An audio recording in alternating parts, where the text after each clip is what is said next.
Hello and kia ora. My name's Estelle Parker. I am one of the co-CEOs of RIAA, Responsible Investment Association Australasia. I'm on Wurundjeri country today, where according to the Wurundjeri calendar, one of the 7 seasons of the Wurundjeri calendar, we are currently in Wowering season or Wombat season. This is characterised by cool, rainy days, which we are definitely feeling quite a lot of on Wurundjeri country at the moment. Misty mornings, the appearance of wombats, as well as moths and fungi growing by the sides of rivers and creeks, including the Yarra River near where I'm beaming in from today. I would like to pay my greatest respects to those who've looked after these incredible lands and waters through countless seasons, and to all First Nations elders and tangata whenua, past and present. Well, the time is definitely right for the toolkit that we're launching today. Over 50 million people are estimated to be living in modern slavery conditions worldwide. We have widening inequality and we have significant social instability globally as well. So human rights risks really are becoming a critical financial concern for companies and investors. RIAA's Human Rights Working Group, this is the hub for institutional investors as well as impact investors in Australia and New Zealand to really come together and seek to address the intersection of human rights risks and investment decision making. So the working group that has developed this toolkit is a group that really supports RIAA members in their responsibilities to respect human rights in their investee companies. And in addition to these regular presentations that we have, which really keep members up to date with a wider group on human rights issues globally, we formed a subgroup to update the existing Value Chains Toolkit. So the toolkit contributors, there were many of them. I can't name them all, but just wanted to thank them all on behalf of all of us to those contributors, because these are members of RIAA's Human Rights Working Group that really came together to tackle this collaboratively, and you can see them all on your screen now. They rolled up their sleeves to produce a really comprehensive and really impressive piece of work that is incredibly practical and up to date. We are really delighted to have several of the toolkit's authors joining us today.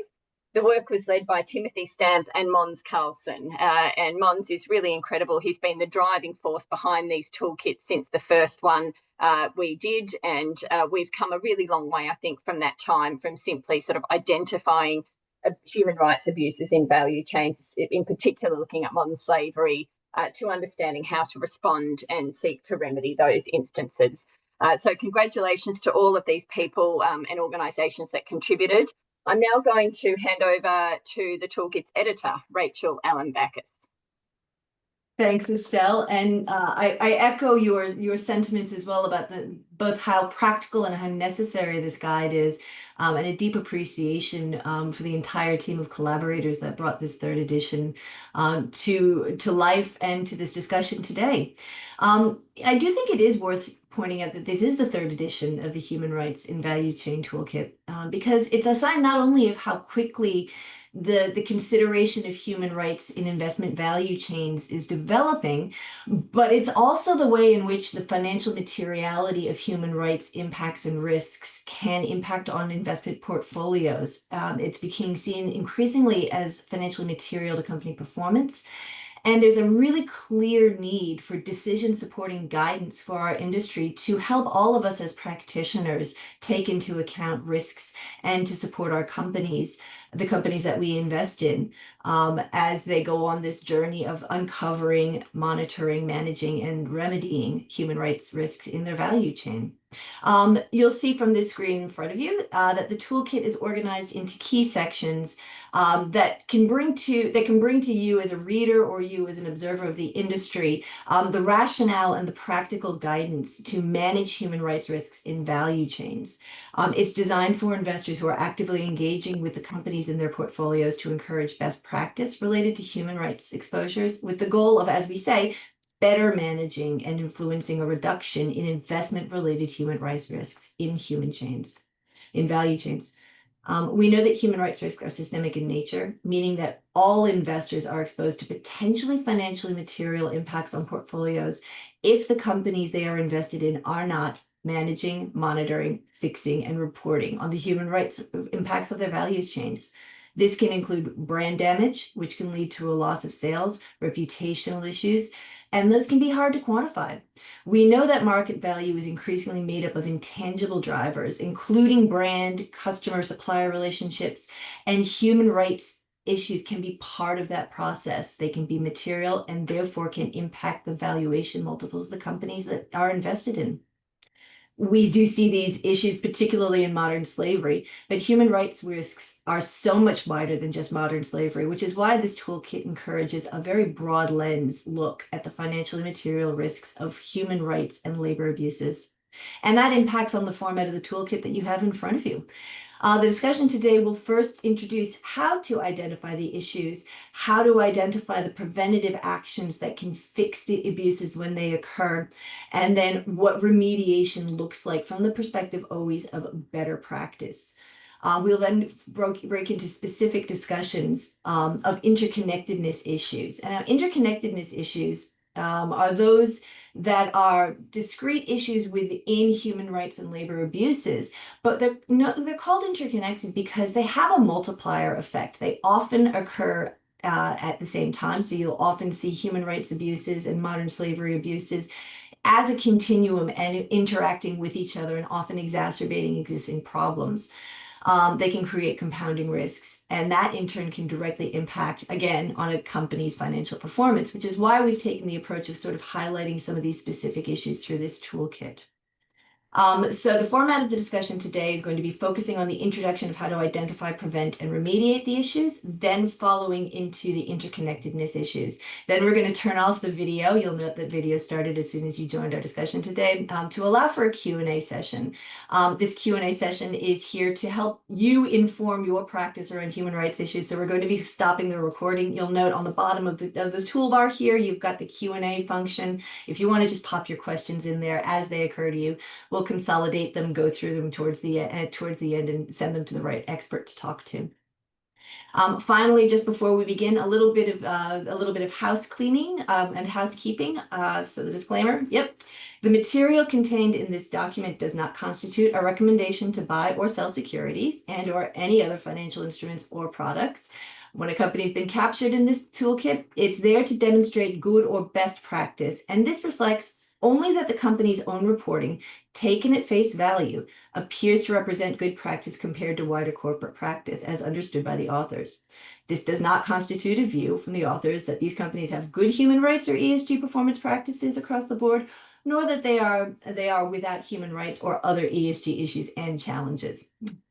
Disclaimer finished. It's now time to get started with the main part of this discussion.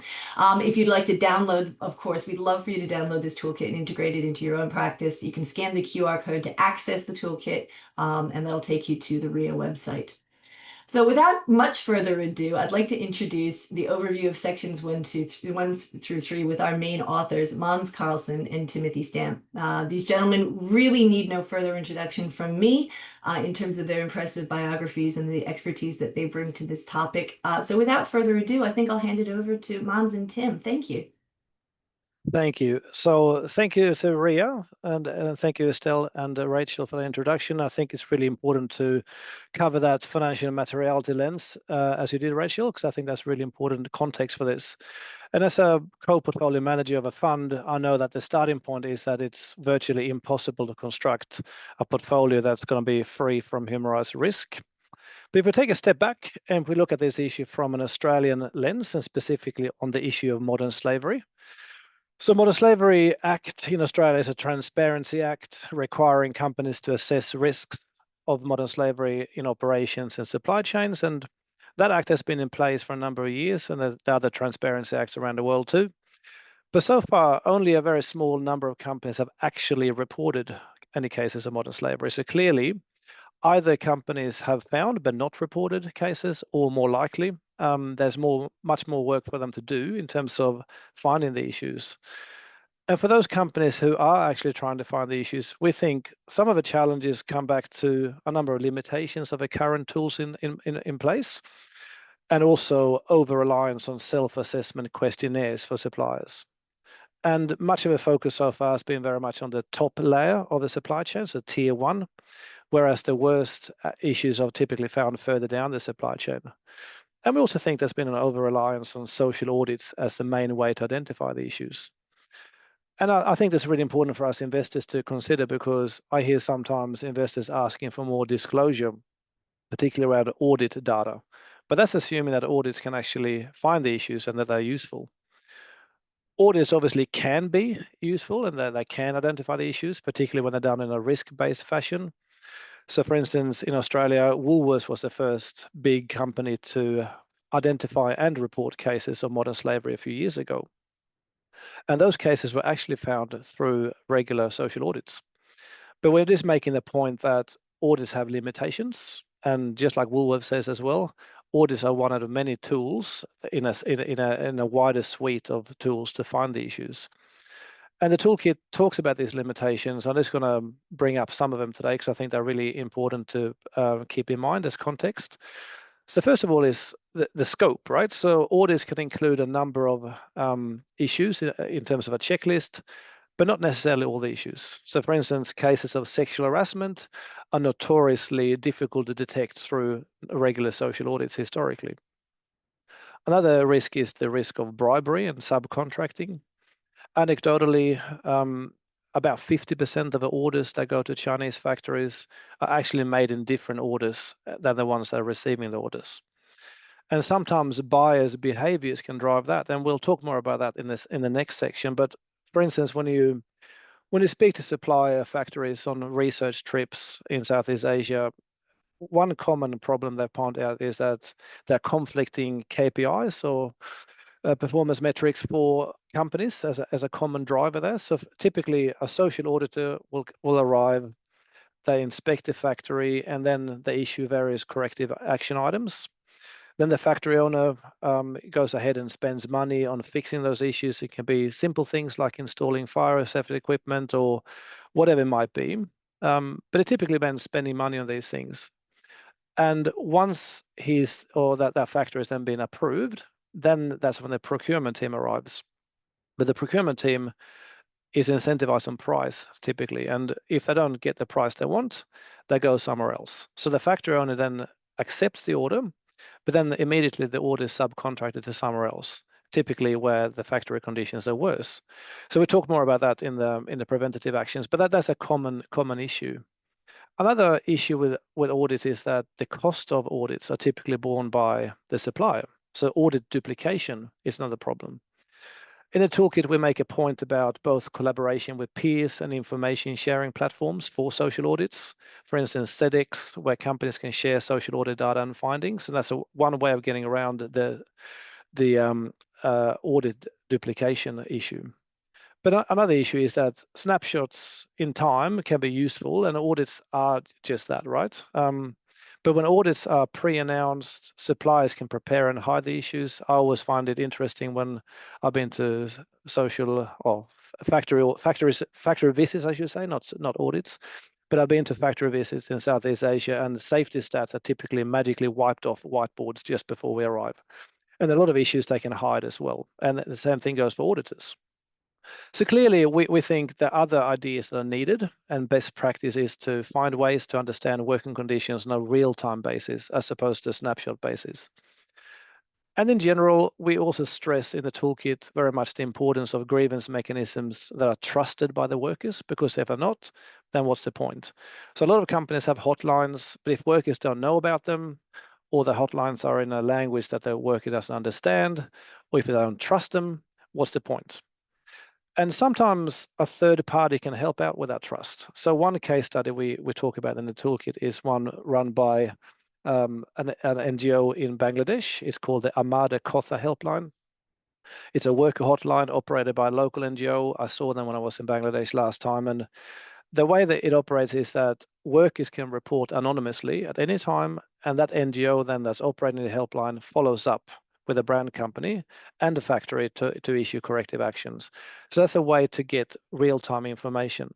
They also make public disclosure on the findings. And whilst that's specifically used in the Bangladeshi garment factory, it's scalable and it can be used by other industries as well. And it's just a good example to keep in mind when we discuss these issues with companies in other industries as well. Another idea is worker focus groups. So this is where you take workers out of the factories, away from a workplace, and they can talk more openly about the conditions in the factory. And if it's NGO led, again, you can get some really deep insights. And I've been part of a few of those in China, and it's remarkable how much more comfortable workers feel outside the factory environment, and they can speak up. And you can find issues that maybe an audit wouldn't find. Another common theme in good or leading practice in the toolkit is also technology. So the Modern Slavery Act has been in action in Australia for quite some time, but we think technology is one of those areas where we really want to see more progress. So for instance, good practice might be to include worker voice tools. So using a smartphone app where workers can report directly and anonymously to brand companies about what's going on, and companies can then get real-time data. Technology can also assist when it comes to the perpetual issue of traceability. So needless to say, when the main issue tend to be deep down in the supply chain, good practice is to find ways to monitor conditions further down than the tier one. For instance, the garment industry has a notoriously long supply chain. So it starts with cotton growing, then there's harvesting, milling, spinning, weaving, a lot of different steps, all the way up to the final stage, which is the cutting and sewing. But cotton production is widely known for extreme labor rights violations, but historically it's been notoriously hard to find those issues, particularly because you can't find the origin of the cotton, because some middlemen typically see the cotton blend as their IP, and there's a lot of lack of transparency in those steps. So some of the traceability technologies might be costly, but at the same time they can be less costly than having goods banned from imports due to forced labor. So one company we mentioned here is Oritain. They provide a technology that can match cotton fibers. You can take it out of a shirt, for instance, and then match that against a large database and see where that cotton's been grown. The toolkit also includes examples of where blockchain might be assisting in providing solutions. For instance, MindSpider and TraceX are two examples we bring up there, and also which companies have used them. And this section of the toolkit also then promotes the idea of good practice taking a wider human rights lens, so not just modern slavery. Because from an investor perspective, when it comes to brand damage, the market does not necessarily differentiate between what's technically legally defined as modern slavery versus other types of exploitation. The brand damage can be the same. We also promote the idea of taking a wider values chains perspective, not just supplies. I know we talk a lot about supplies in the toolkit, but you can also look at this more widely. And sometimes there's financially material issues, even at the customer level.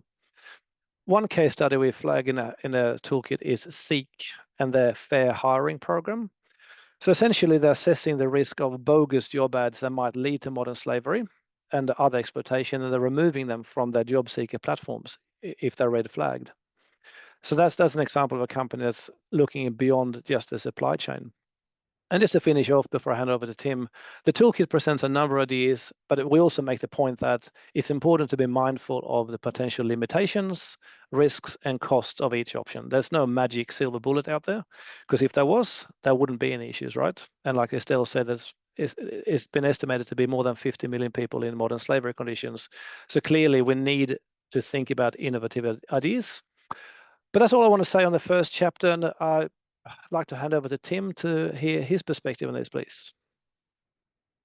Thanks so much, Måns, and yes, indeed, sharing my echoing everyone else's thanks to the large team that brought the toolkit together, and thanks everyone for dialing in today. So yeah, I mean, thank you, Måns. There's such a wealth of information and collective insight in the toolkit. So thank you for highlighting some of those standout takeaways and examples. And I think before probably I take us through to preventative actions, maybe just back up one slide. Sorry there. Thank you. I think just I'll dwell a moment on identification, since it is so pivotal, and pivotal in both senses of the word, right? So it's of crucial importance to what follows, but also it's a pivot point that can send a company in the right or the wrong direction, looking at risks to manage. So to that end, what I would like to reinforce, I suppose, here is the criticality of something that Måns and the toolkit mentions a few times, which is just that risk-based approach, right? But not just for companies or those building these identification programs and approaches, but for us as investors, the idea of taking a risk-based lens when reviewing and assessing these programs and their effectiveness. So there's a common thread to most of the practices in this section, and that is limitations, costs, and overall the importance of honing in on risk to expend resources wisely and identify the issues that most need to be tackled, whether that's in audits or worker voice or traceability or many of those other examples that the toolkit brings out. And so I think it's important to keep that front of mind when putting this into practice and to not lose sight of the so what when looking at or looking to implement these sorts of practices. These tools are often applied across vast global supply chains, geographies, and a woefully long list of possible issues and harms. And so when we know resources are always limited, the key question, I think, is not what is being done to identify issues, but it's this more nuanced question of, are resources being appropriately directed towards the most productive means of identifying the most material issues? So a lot more nuanced and a lot trickier to answer, but trying to speak to the heart of what we are trying to do here. So practically, like what does that mean? So examples could be within audits, as we heard. Don't get caught up in how many audits, how many suppliers, how deep in the supply chain, how much tech has been deployed. Don't fall into the trap of quantity over quality. So that's not to say there aren't metrics that will be informative, but be smart about selecting those. And further, ask how and to what extent all of these activities have been informed by the risk assessment. So in an audit program, the audits should be happening to a greater extent in those areas, geographies and industries where the risk is greatest. So look for audit programs that are calibrated to material risks. The same with technologies, especially the more resource and cost intensive technologies like forensic traceability that we heard about. Is this valuable resource targeted towards the greatest risk areas? And how is this determined? So these are the questions that can speak to the heart of what we're trying to do with this identification phase. So in short, for all of these practices, yes, there needs to be a healthy dose of how. How is a company executing on audits? How are they increasing supply chain transparency? How are they applying grievance mechanisms? But so what? What is actually being identified? And is it the most material and impactful issues that are coming through? And if not, then that program, that activity needs to be looked at. So many of the suggested engagement questions in this section 1 speak to this bigger picture. And the toolkit provides, I think, a lot of ideas for targeted questions to bring that out in engagement.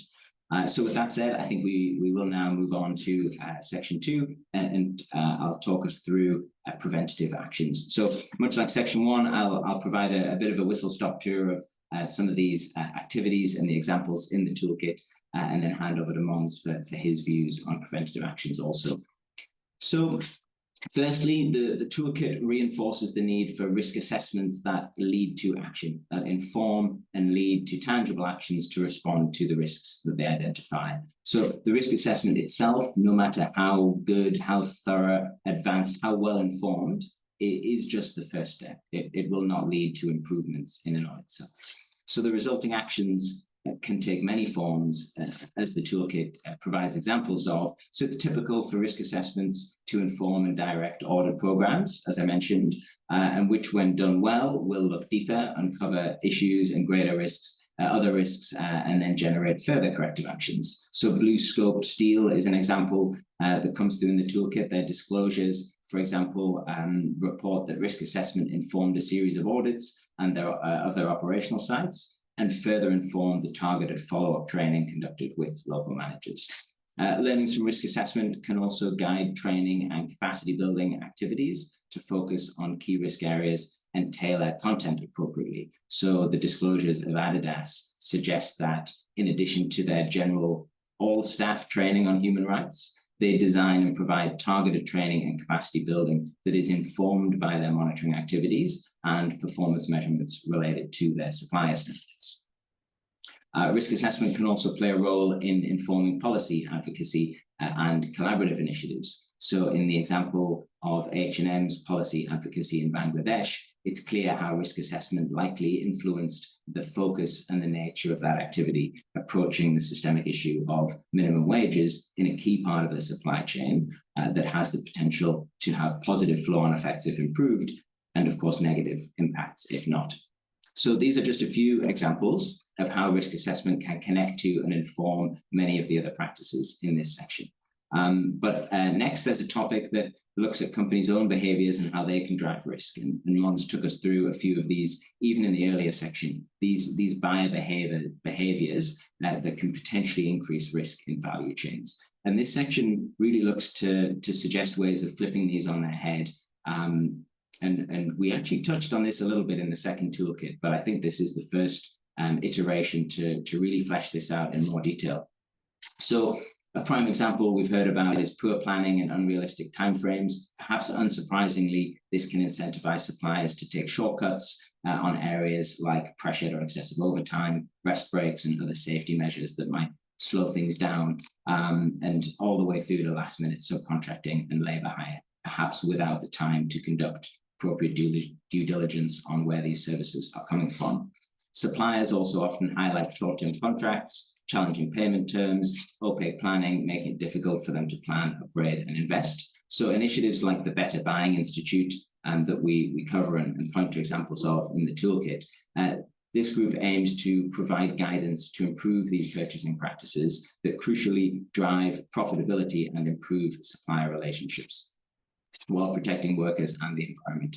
So the toolkit links to many of these case studies, including from Target Corporation, the Berger Christensen Collective, Sanmar, and some others.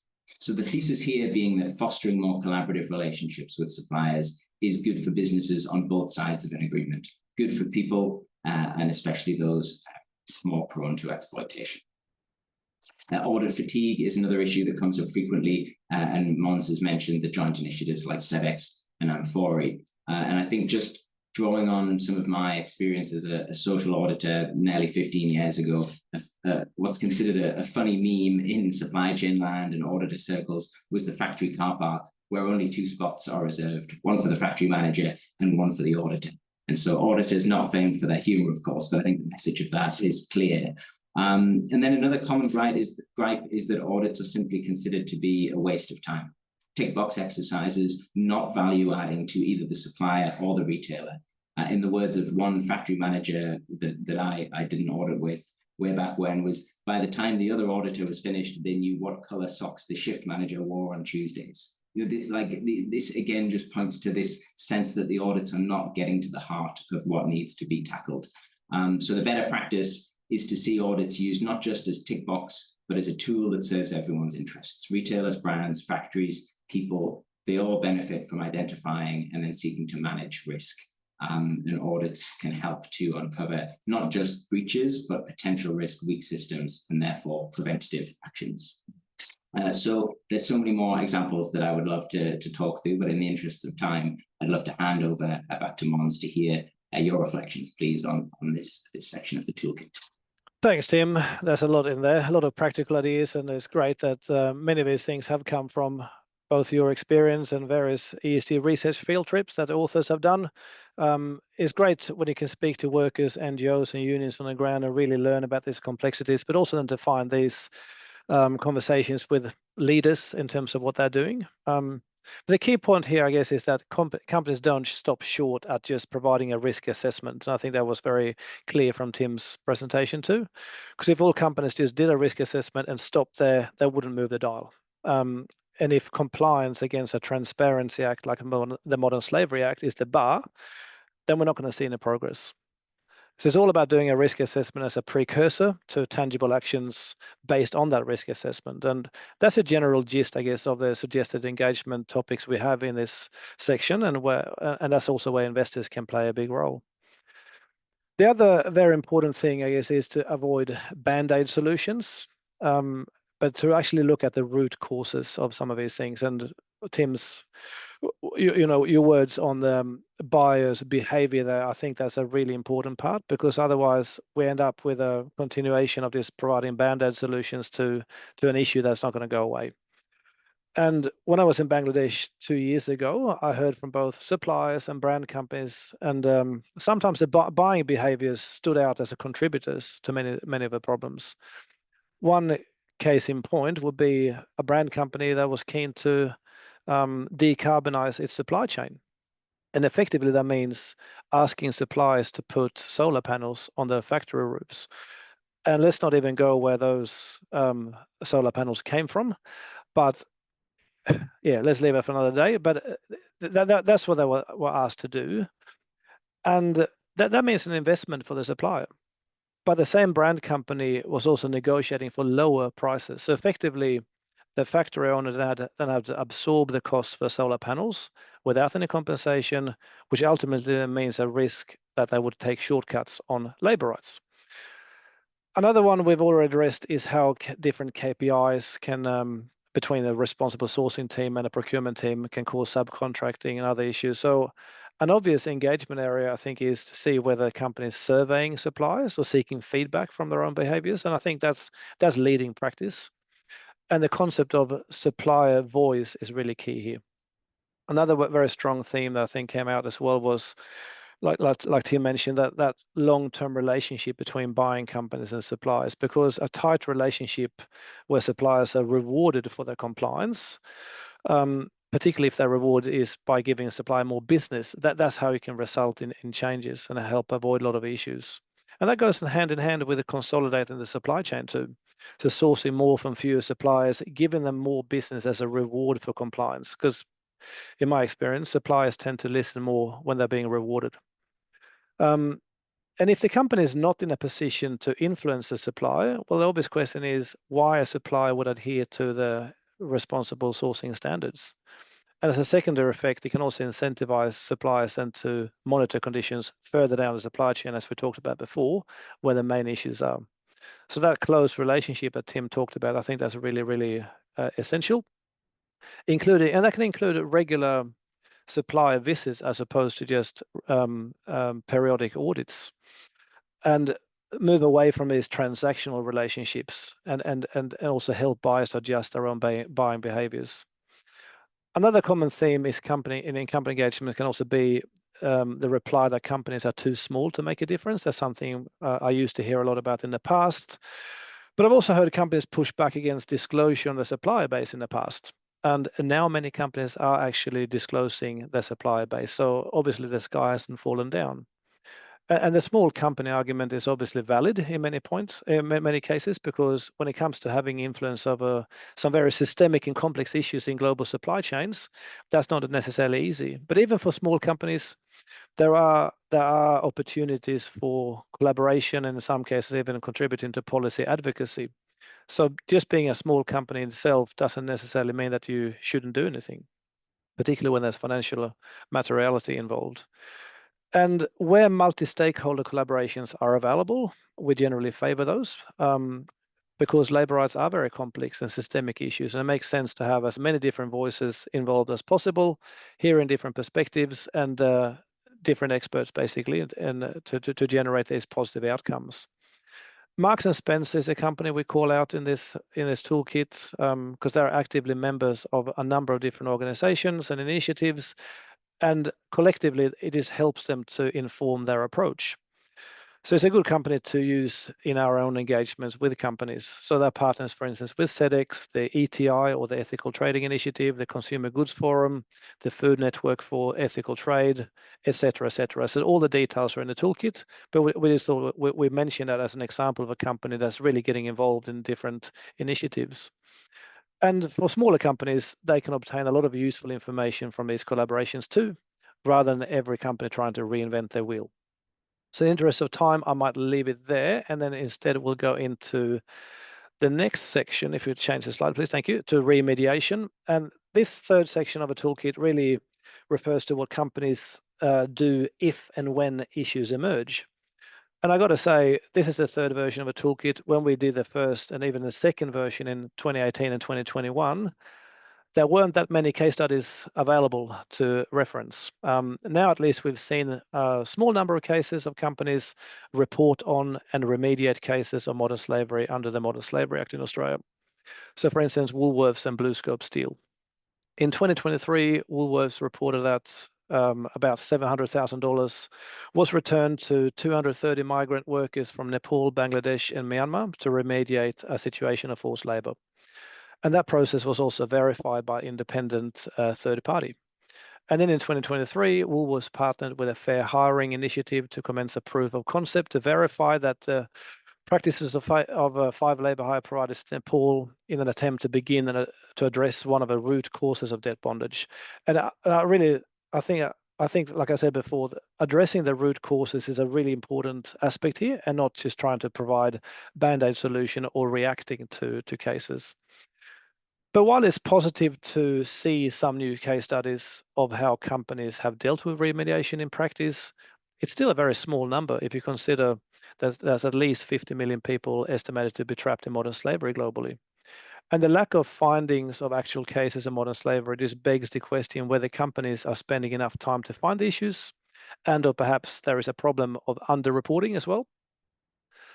Or perhaps that's because if an issue is discovered, the company might actually feel that they're not adequately equipped, or they might be uncertain in terms of what to do next. And of course, as the toolkit points out, the preventative actions that Tim just mentioned before, they're the best way to avoid these issues on a proactive basis. But given the prevalence of the issues in global supply chains, we hope that more companies will actually find and report cases when they do, they should be congratulated for doing so, particularly when there's been a good remediation process in place. But in some cases, remediation can also be very complex, and just terminating a supply relationship can also lead to unintended consequences. For instance, when it comes to child labor. So one company we talk about in the toolkit is Coles. They have a policy on how the company would act in event of child labor remediation.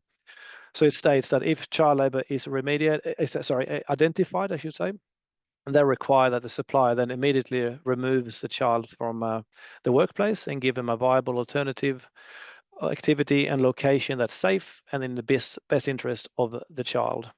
And the child must also be given access to schooling, paid an ongoing wage and benefits, and guarantee the job at the workplace on reaching the appropriate age. So that's how they deal with it. And smaller companies might not have the same readiness and the same policies in place, and they can find themselves in a very challenging situation if and when issues occur. But in general, we make the case that when it comes to remediation and remediating identified human rights abuses, good practice is for the buying company to work with the supplier to address those issues. So we're not advocating for termination of supplier relationships other than as a last resort. Another option, of course, is to collaborate and consult with organizations that have expertise in this area. For instance, we mentioned Domus 8.7 and Salvation Army and Freedom Hub as organizations that have expertise and experience in remediation, and they're available for companies to consult with and team up with, and maybe that's a pragmatic approach, particularly if they have no in-house expertise on that. So running a short of time again, so I might hand it over to you now, Tim, and hear your perspective on remediation as well. Yeah, certainly. Thanks, Måns. I know we're running tight for time, so I think I'll stick to just two key elements, really, that I suppose I'd like to highlight or reinforce here. And both of these are an outworking of that reality that you've mentioned there, which is that reporting on identified cases and remediation is just so far from the norm. And I think what we can take away from that is two things that I'll mention here. The first is, as you've said, as an investor community, we should therefore be supportive of companies that identify incidents and report them and report on their approaches to remediation, just as we would expect a brand to work with a supplier to manage their identified risks and to remediate incidents. We would not expect them to abruptly end the relationship. And so as investors, we should bring that same approach. And secondly, both investors and companies should acknowledge, therefore, that they are unlikely to be good at this right away or on their own, right? So this does not mean a free pass to do the reporting or the remediation badly when the issues and the risks to people and businesses are so severe and crystallized. What this means, as the toolkit highlights, is the importance of having a clear and well-defined policy and plan ahead of time, and that should be informed by best practice. And again, to not try and do that alone. So brands and retailers can play a supporting role, working with their suppliers on remediation, and also seeking relevant external providers and experts, both in the development of policies and those plans, and also in actual remediation activity. So some of these good practices are beginning to come through in the examples that we see in the toolkit. And I think the recommended engagement questions in this section will really help investors bring this to life and explore this more deeply in conversations with companies. But clearly, there is a very long way to go. It's a remediation topic, especially. So I shall leave it there and hand over to our MC to keep us on track with the run sheet. Thanks. Thanks, Måns. Thanks, Tim. And I think it's just worth very briefly reiterating that the first three sections of the toolkit are the foundations that investors can build into their process to look at that very broad lens of human rights risks and that wide lens of issues that they can bring to bear through portfolios. Taking those as foundation, we're now going to delve into specific topic areas that were identified as being meaningful in an interconnected sense when taking that, again, that broad view of human rights risks to companies, to societies, and to portfolios. So I'm going to give a broad overview of who the speakers are for the next few sections, and then we'll move through each of these sections in turn. So first up, we have Alex Safran, who's investment ESG analyst at Pathfinder, who's going to be talking about sovereign risk. Then we've got Ines Ivankovic, who's an ESG analyst at UniSuper, Antonia Parks, Senior Director, ESG and Stewardship Workforce Integration at Australian Super, and the co-chair of the Human Rights Working Group. We have Sue Walker, Senior Manager, Responsible Investment at Harbour Asset Management. And we have Andrea Macelos, Responsible Investment Analyst at First Sentier Investors.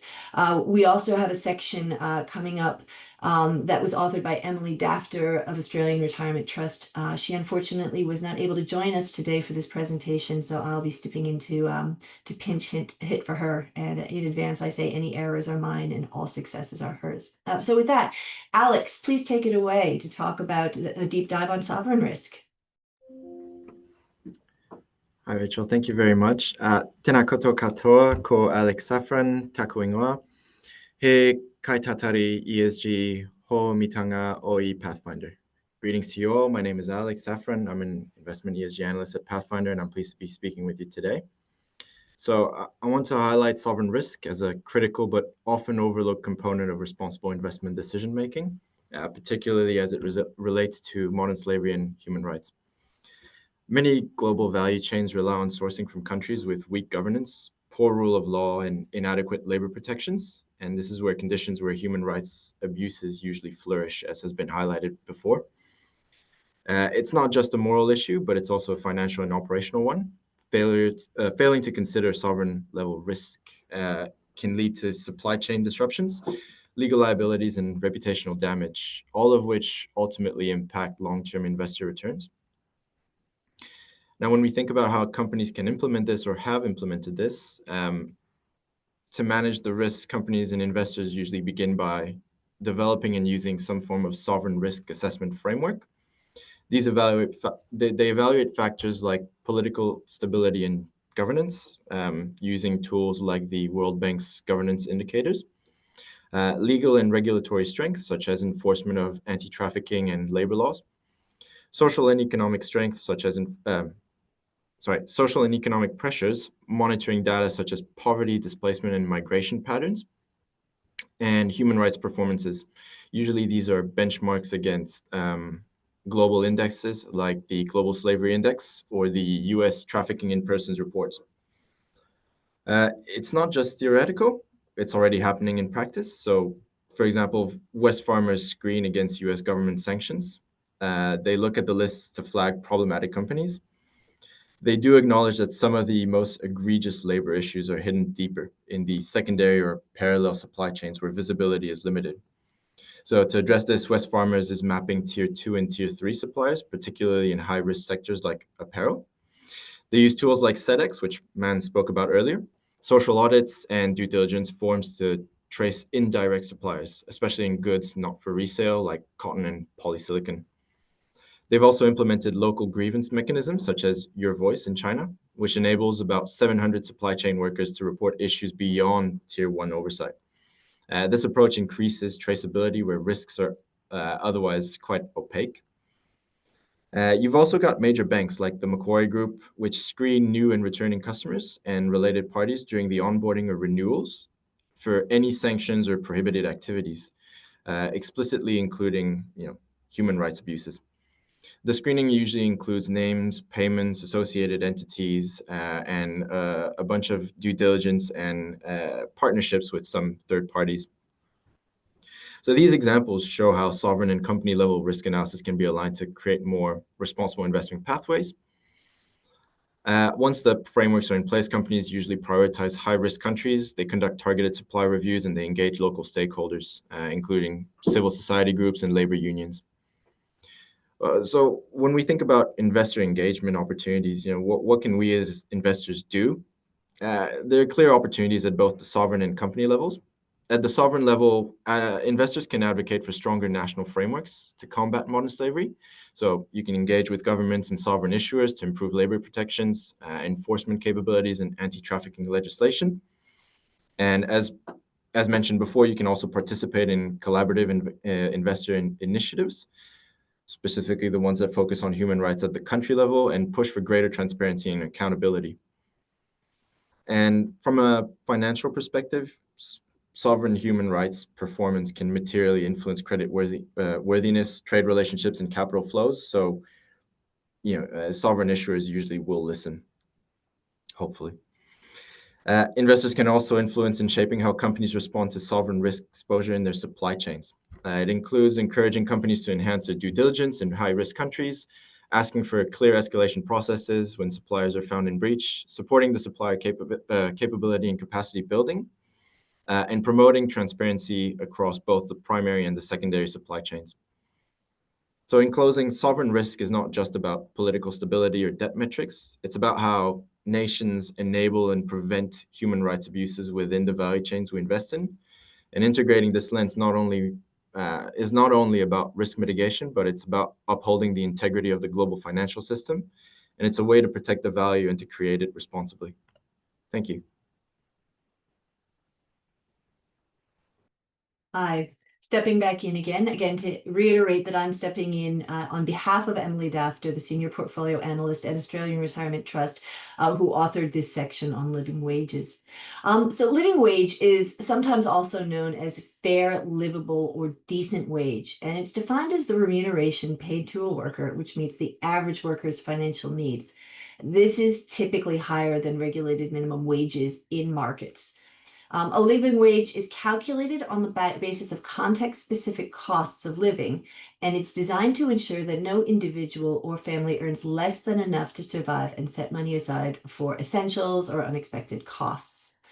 At the other end of the spectrum, we talk about poverty wages, which were estimated in 2023 at 7% of the global working population. Now, why does this matter? Supporting, paying, and assuring against living wage standards is a method of preventing egregious harms to establish whether wages paid support the right to decent work.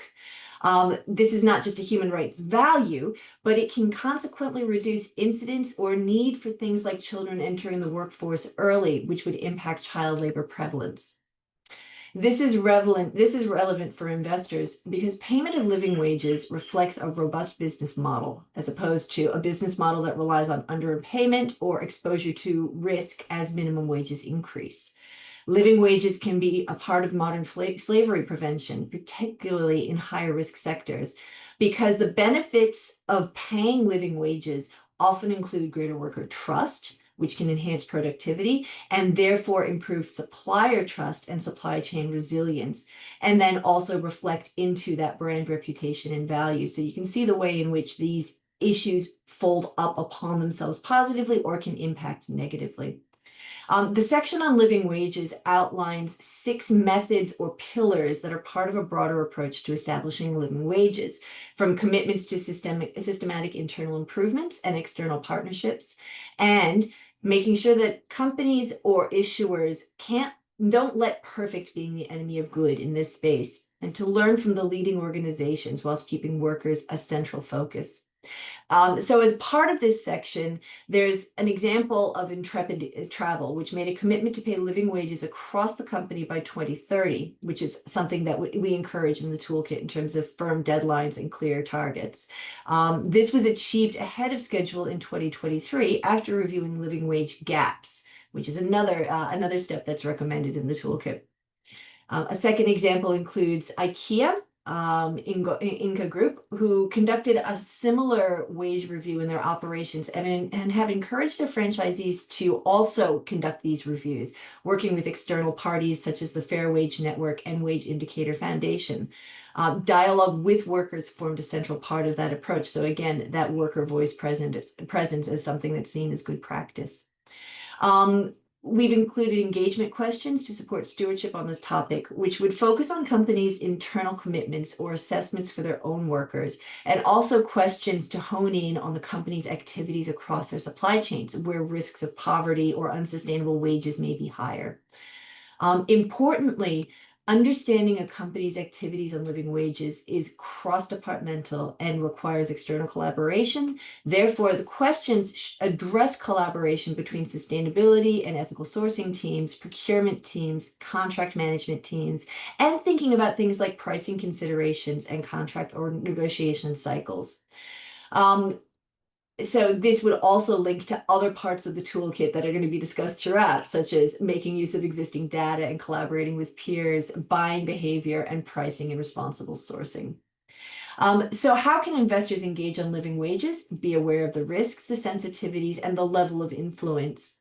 And that engagement questions, and some of which are suggested in our toolkit, involve cross-departmental collaboration or take lessons from other part of the toolkit. So with that, I'd like to now pass on to Antonia Parks. Thank you, Rachel, and thank you everyone for attending today. Freedom of association is the right of workers to join and form trade unions free from harassment, discrimination, and intimidation. So why is that important? It can be crucial for addressing the root causes of modern slavery, ensuring worker voice, and improving working conditions in a company's operations and value chain.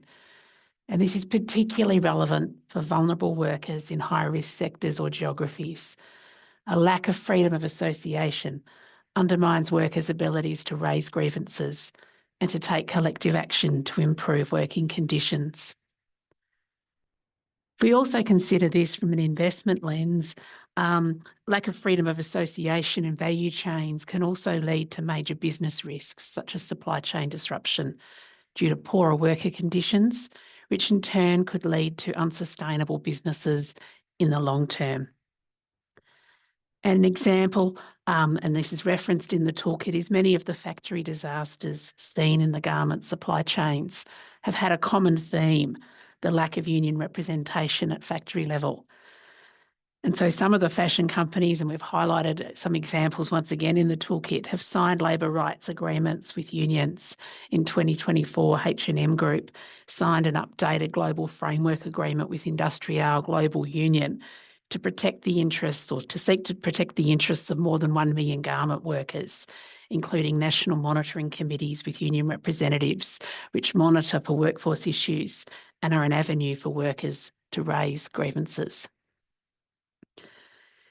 If we turn to good practice and what some indicators of good practice include, and we've touched on some of these earlier, mapping value chains for risks and gathering evidence of workers' access to freedom of association and collective bargaining as part of human rights due diligence, disclosure of engagement with independent unions or legitimate worker representatives on improving freedom of association in the value chain, companies demonstrating support for freedom of association and collective bargaining in operations and value chains beyond just commitment to policies, the presence of a grievance mechanism designed in collaboration with unions to enable workers in operations and supply chains to feel that they can trust to lodge grievances, and disclosures of instances of substandard or unsafe work practices, in addition to modern slavery indicators, and the steps taken to remediate these.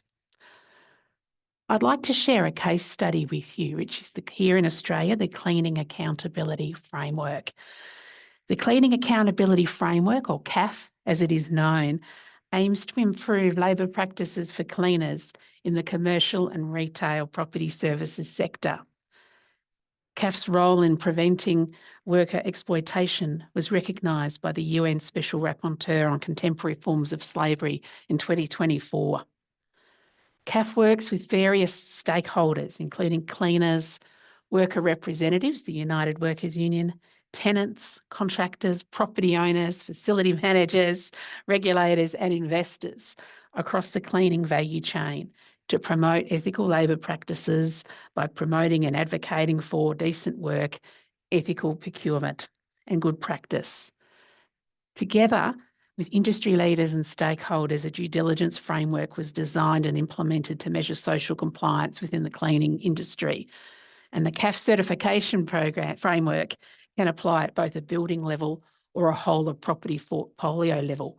And it seeks to protect cleaners from exploitation by driving responsible contracting and procurement practices and a worker-driven compliance model. Central to CAF's success is that it involves the stakeholders in the cleaning supply chain. And this collaboration model acts to seek to address labour issues and to prevent and combat modern slavery. A key differentiator of the CAF certification framework is its worker voice component in both social audits and grievance mechanisms. Cleaners across the value chain are supported by the United Workers Union and CAF representatives to raise issues, which in turn can lead to multi-stakeholder dialogue to design solutions. And just finally, how can investors engage on this topic? And we have multiple suggested engagement questions contained in the toolkit, and we've got 3 there up on the screen. First, the company's approach to addressing labour-related and human rights risks. Secondly, how the company demonstrates its support for freedom of association and collective bargaining in its value chain beyond commitment to policies. And thirdly, what evidence does the company disclose of collaboration with unions and NGOs to address modern slavery and labour-related risks in its value chain? I now hand over to our next speaker. Thanks, Antonia. Hi, everyone. My name is Ines. I'm an ESG analyst within UniSuper's investment team, and today I'll talk to the interconnectedness between modern slavery and circular economy. So to start off with, what is circular economy? By definition, it's a system of production and consumption designed to eliminate waste and extend the life of resources by focusing on reuse, repair, and recycling. As part of the global push for sustainability, many businesses are now exploring ways to repurpose existing materials and minimize waste. However, circular economy initiatives such as waste management and recycling have been recognized as an industry with heightened modern slavery risks, particularly as these activities are typically labor-intensive, often use migrant workers who are more vulnerable to exploitation and may have dangerous working conditions.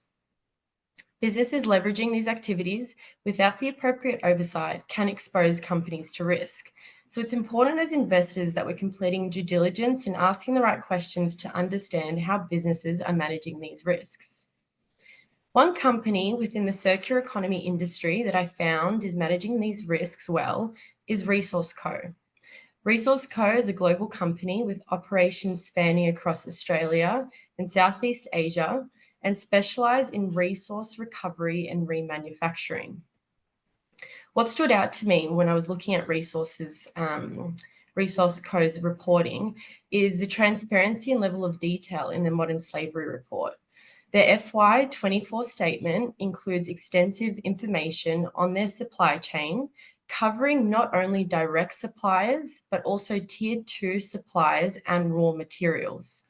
They're very clear in their report where the modern slavery risk lies, in what part of the supply chain it may present itself, and what Resource Co is doing to manage these risks.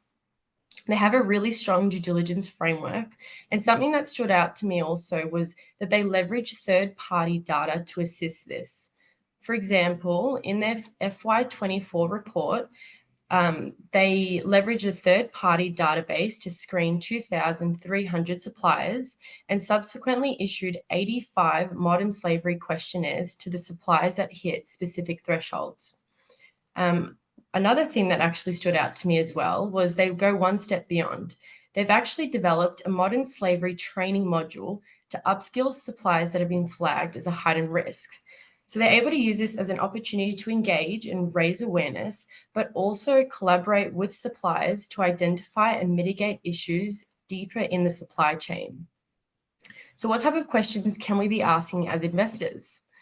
For companies leveraging circular economy initiatives, I'd be asking, what kind of systems does a company have in place to ensure that workers are adequately protected for their human rights? Are companies conducting site audits at its recycling or waste management centres? And what checks are being completed to verify that workers are being appropriately trained in these centres? And lastly, about grievance mechanisms, does the company have a worker's voice in place, particularly in areas where manual labour is used? Have workers been involved in the development of this grievance mechanism, and is it in a language understood by them? Thank you all. I'll now pass to Sue to talk to the next topic. Kia ora tātou. Hello everyone. My name is Sue Walker from Harbour Asset Management, and I'm going to cover gender equality in the value chain. The reason that we consider gender inequality such an important interconnectedness issue is the high prevalence of women and girls working in industries and regions that have multiple human rights risk factors. Women are often exposed to the more serious human rights breaches, including sexual harassment and forced labour. Having more women in the workforce supports economic growth. However, not protecting women from ongoing issues can have negative financial impacts. While there weren't a lot of examples when we were doing this work of gender-specific impacts in supply chains, the CARE International Organisation example in the toolkit, while a few years old, does show that there was a US $89 million financial impact through sexual harassment in the apparel industry in Cambodia. Now, this is just one country and one industry. Companies taking a multifaceted approach to addressing human rights issues in their supply chains are more likely to identify and address gender-related issues. Things that we're seeing from companies that are working towards best practice are understanding their supply chain risks, implementing policies that promote economic inclusion and requiring the same from their suppliers, implementing grievance mechanisms, looking at practical solutions such as childcare, and monitoring and measuring the impact of these programs. Patagonia, while it still has work to do, recognises the significant human rights risk in its supply chain, and that the workers in their supply chain are, in fact, predominantly women. It has put in multiple programs in place to try and address these issues. These include a living wage program, which is targeting living wages for all workers in their apparel assembly factories by 2025. They have Fair Labour Association accreditation and have factory audits using both internal employees and external auditors. They are also working towards increasing transparency with their suppliers and the issues that they are coming up with in their supply chain.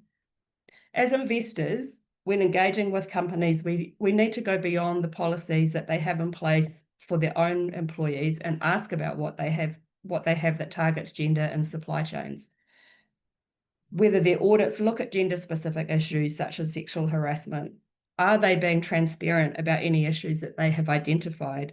They will exist, especially if they're in a high-risk industry. Are they reporting on them, and have they got remediation in place to address these issues? Lastly, what are companies doing to support system-level change through global initiatives or even within industry-specific programs that they're leading that consider gender-based issues? And with that, I'll pass over to Andrea to talk about armed conflict. Thanks so much, Sue. Hi, everyone. I'm Andrea, a responsible investment analyst at First Sentier Investors. From what we've heard so far, these issues rarely exist in silos, and when they converge, especially in fragile environments, these risks can escalate quite quickly. This is definitely the case with armed conflict, which is far more widespread than one might think. There are obviously a few key conflicts that seem to dominate global headlines, but there are actually 110 armed conflicts currently being monitored, and it's in these conflict-affected and high-risk areas, which we call CARA, you will find some of the most complex and severe human rights risks that pervade global value chains. Institutions weaken, law enforcement deteriorates, access to financial resources deteriorates, and millions of people can be displaced who, in an effort to seek food and shelter and employment, they become incredibly vulnerable to all forms of exploitation. So it's really in this state of disarray where human rights violations proliferate, and they can very easily creep into supply chains. So for companies who are operating in CARA or sourcing from CARA that fail to adequately address and mitigate this heightened risk, they can suffer reputational, financial, operational, legal, regulatory consequences. We've provided a few company examples of this in the toolkit, but to sum it up, it ends in billion-dollar fines, plummeting share prices, lawsuits, investor withdrawals, and even government action in some cases. So whilst these risks are obviously ethical considerations, they are equally financially material. And when it comes to good practice, it can be challenging to identify links to armed conflict, particularly in companies with international footprints and opaque supply chains. But that's why the adoption of a framework that's grounded in international human rights law and international humanitarian law is absolutely crucial. And that needs to be bolstered by a heightened human rights due diligence process, which basically monitors risks not only during the conflict or when it's broken out, but before the conflict has broken out and also after the conflict has ceased. And that should be revisited frequently, and it should be reported on transparently. There are companies out there that are doing this really well. Ericsson is a good example. Ericsson's a Swedish telecommunications company that's integrated human rights due diligence into its sales process through a sensitive business framework. And it essentially looks at assessing, preventing, and mitigating the potential misuse of its technology by looking at sales opportunities. It looks at the country, the customer, the purpose, and the product. And then using all of this information, it decides whether to approve conditionally or not, or to reject, any opportunity based on the ability to mitigate those risks. In doing so, obviously, Ericsson is taking more than just a legalistic view on human rights. And from an investor perspective, it's crucial that we engage so that more companies are doing that. And these conversations really need to be ongoing because things can change very quickly. For example, 6 months after the Russia-Ukraine conflict began, the Russian government invoked partial mobilization, which meant that employees, including those of foreign companies that were still operating in Russia, were at risk of conscription.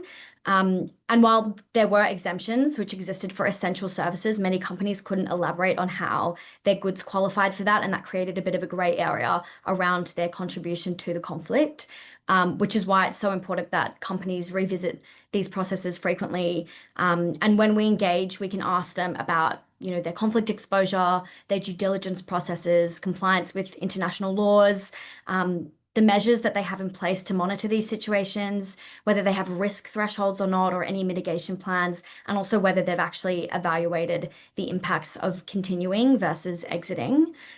These types of questions can divulge companies' ability and their willingness to address some of the most severe human rights risks when it comes to CARA. And with robust due diligence and transparency, companies can navigate these challenges responsibly, and investors can play an important role in facilitating that. If you're interested in delving a little deeper, RIAA published a toolkit specifically on armed conflict, which this Value Chains Toolkit leverages off quite a bit, and it contains a range of really helpful resources and engagement questions for each of those 3 stages of the conflict. So I definitely recommend checking that out. I'll pass back to you, Rachel. Excellent. Thank you, Andrea. And just before we move into the Q&A section, and I do encourage you to keep popping your questions into the chat box, the more the merrier, so we can offer a good variety of challenges to our panelists.